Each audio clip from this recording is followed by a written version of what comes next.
கர்நாடகா மாநிலம் மாண்டியா மாவட்டம் மாணிக்கனஹள்ளியை சேர்ந்தவர்தான் தீபிகா, வயது 28. ரீல்ஸ் மூலம் கர்நாடகா முழுவதும் பரவலாக அறிமுகமானவர். இவரது கணவர்தான் லோகேஷ்.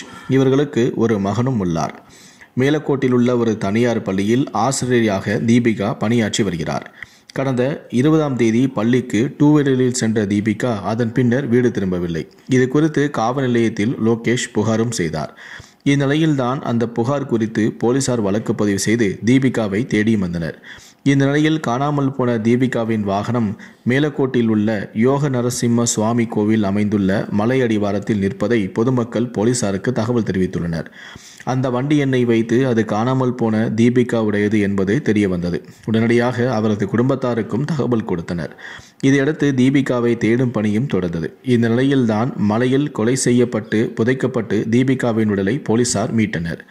தீபிகாவுடன் கடந்த 2 ஆண்டுகளாக பழகி வந்த நிதேஷ் கவுடா என்ற 22 வயது வாலிபர் தான் இந்த கொலையை செய்தார் என்று புகாரும் எழுந்தது. இது தொடர்பாக தீபிகாவின் கணவரான லோகேஷும் புகார் கொடுத்திருந்தார். அக்கா என்று பழகிய நிதிஷ் அதன் பின்னர் காணாமலும் போனார். இந்நிலையில்தான் கோஸ்பேட்டில் பதுங்கியிருந்த நிதிஷ் கவுடாவை போலீசார் நேற்று கைது செய்தனர். இது குறித்து போலீசார் கூறுகையில், கடந்த 2 ஆண்டுகளாக தீபிகாவுடன் நிதேஷ் நெருங்கி பழகியும் உள்ளார். இது தீபிகாவின் கணவருக்கும் நன்றாக தெரியும். அக்கா என்று அழைத்த அவர் தீபிகாவின் ரீல்ஸ் தயாரிப்பு பணியில் ஈடுபட்டு வந்தார். இதனால் இவர்களின் உறவு குறித்து கிசுகிசுகள் பரவ ஆரம்பித்தது. இந்நிலையில்தான் தீபிகாவுடன் நிதிஷ் அணுகுமுறை வேறு மாதிரியாக மாறியுள்ளது. இதை கவனித்த தீபிகா அவரிடமிருந்து ஒதுங்கிவிட முடிவும் செய்தார்.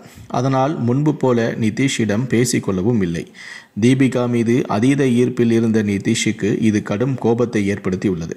இதனால் தனது பிறந்தநாளை கொண்டாட தீபிகாவை மேலக்கோட்டில் உள்ள யோக நரசிம்ம சுவாமி கோவிலுக்கு அழைத்துள்ளார்.